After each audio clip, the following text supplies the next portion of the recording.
God told Adam not to eat of the fruit of the tree of the knowledge of good and evil. Adam should have conveyed this will to Eve, who in turn should have conveyed it to the Archangel, thus multiplying goodness. Instead, the Archangel conveyed to Eve his evil will that it was permissible to eat of the fruit. Eve in turn conveyed this evil will to Adam and led him to fall. This was the cause of the fourth primary characteristic of the fallen nature, multiplying evil. To remove this characteristic of the fallen nature, Cain, who stood in the Archangel's position, should have been receptive to the intentions of Abel, who stood closer to God and learned God's will from him. Thus, Cain should have made a foundation to multiply goodness.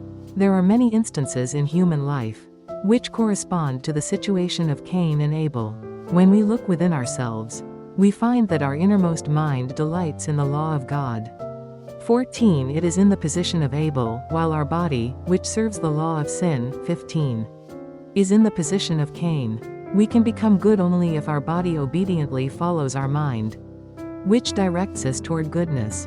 All too often, however, our body rebels against the mind's directions, repeating by analogy Cain's murder of Abel. This is how evil grows within us. For this reason, the religious way of life requires that we make our body submit to the commands of our higher mind, just as Cain should have submitted to Abel and followed him. We can also see this in the practice of making offerings, since we fell to the position of being deceitful above all things. 16. The things of creation stand in the position of Abel. Hence, through offering them we can go before God. To give another example, the universal tendency to seek out good leaders and righteous friends stems from our innermost desire to come before God through an able figure who is closer to God. By uniting with him, we can come closer to God ourselves. The Christian faith teaches us to be meek and humble. By this way of life, we may meet our able figure, and thus secure the way to go before God.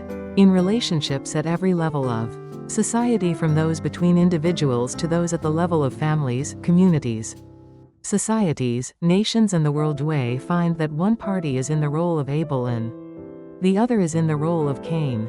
In order to restore society at each level to the state originally envisioned by God, those in the Cain position should respect and obey those in the Abel position. Jesus came to this world as the Abel figure, to whom all of humanity should have submitted and followed. For this reason, he said, "No one comes to the Father but by me." 17. If Cain had yielded to Abel, and thus fulfilled the indemnity condition to remove the fallen nature in Adam's family, they would have established the foundation of substance.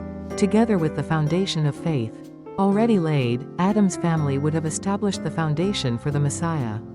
The Messiah would then have come to them and restored the original four-position foundation.